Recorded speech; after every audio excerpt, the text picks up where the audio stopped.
السلام علیکم. آیا تم غواړئ چې کامیاب شي؟ په دنیا کې هر سړی غواړي چې کامیاب شي.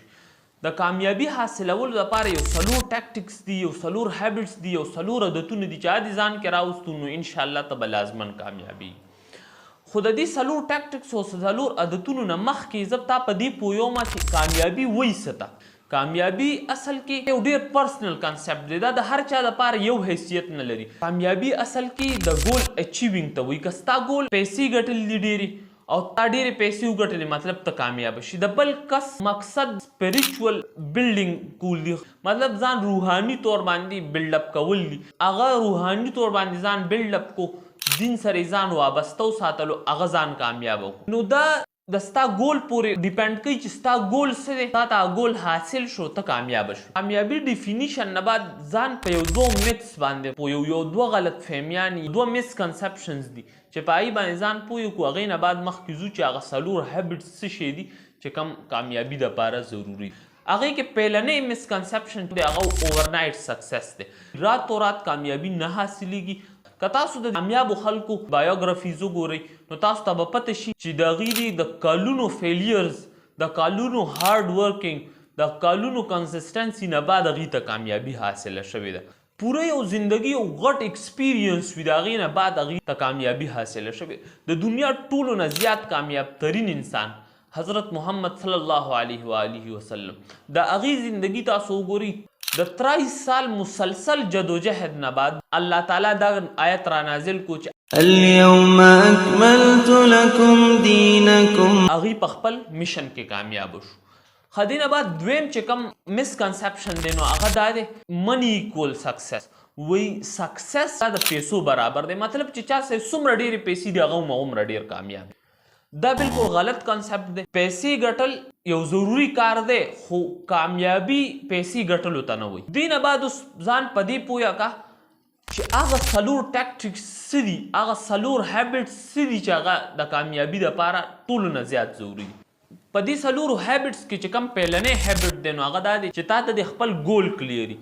چې کله تا ته خپل ګول کلیري که نه نو مخکینی سټیپس به تا ته بیا اساني. دا مخکینی عادتونه به تا کې خپل په خپله راځي چې ته د خپل ګول حوالې سره کلیر. چې کله ستا دا ګول تا ته داسې بلر بلر او داسې پورټریټ ټایپ ته ښکاري که نه، مخکیني عادتونه په ځان کې راوستل تا دپاره بیا مشکل دي. کلیر ګول د ټولو نه زیات ضروري دی. خو په دې څلورو هیبټس کې چې کوم دویم هیبټ دی هغه کنسسټنسي ده، مستقل مزاجي.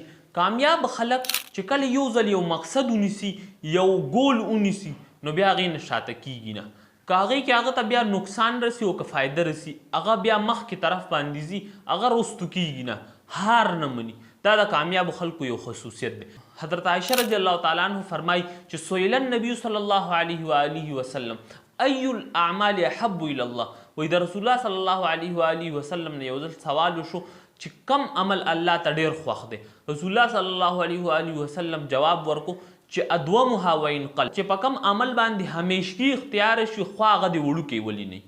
بیا ورپسې وفرمایل چې اکلفو من الاعمال ما یطیقون. په یو نیک عمل کولو باندې دومره تکلیف اوچتوه چې څومره تا کې طاقت دی، مطلب چې ته څومره زور وړلی شي هغومره زور په ځان راوړه. نو الله تعالی ته هم خوښ هغه عملونه چې په کم باندې همیشګي اختیار شي، مطلب د آخرت کامیابي حاصلولو دپاره هم تا ته ضروري ده چې ته ځان کې کنسسټنسي راولې. نو کنسسټنسي وایي څه ته په دې باندې ځان پوهه کړه.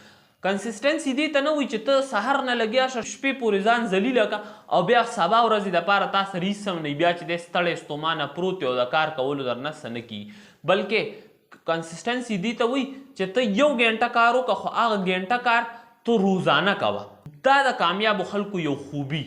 خدای نه بعد چې کم ټیکټک دی نو هغه دی ریزیلنس، لچک. تاسو به کتلي دا لینده یا کمان په دې کې دا ربړي، په دې کې لچک چې کله تاسو دا راکاږئ که نه چې کوم هغه حد نه مو راکاږل شروع کړي، څومره یې چې راکاږئ چې بیا یې پرېږدي نو هغه خپل حد کراس کړي او مخکې طرف ته لاړ شي. تا کې هم داسې لچک پکار دی چې تا باندې مصیبتونه تکلیفونه د کامیابۍ په لاره کې راشي نو هغه مصیبتونه تا ریورس کوي نه، بلکې چې څومره تا هغه رستو پوش کوي ته هم هغومره مخکې پل کېږي، چې څومره د رستو دیکه کوي ته هم هغومره مخکې طرف ته تلو کوشش کوي.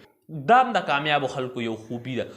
او کامیابه خلکو باندې چې کله مصیبت تکلیف راځي هغه مصیبت نه زده کړه کوي نه کې هغه سره رستو کېږي. او دینه بعد چې کم اخیری ټیکټیک او کم اخیری هیبټ دی د کامیابو خلکو هغه د کنټینیوس لرنینګ.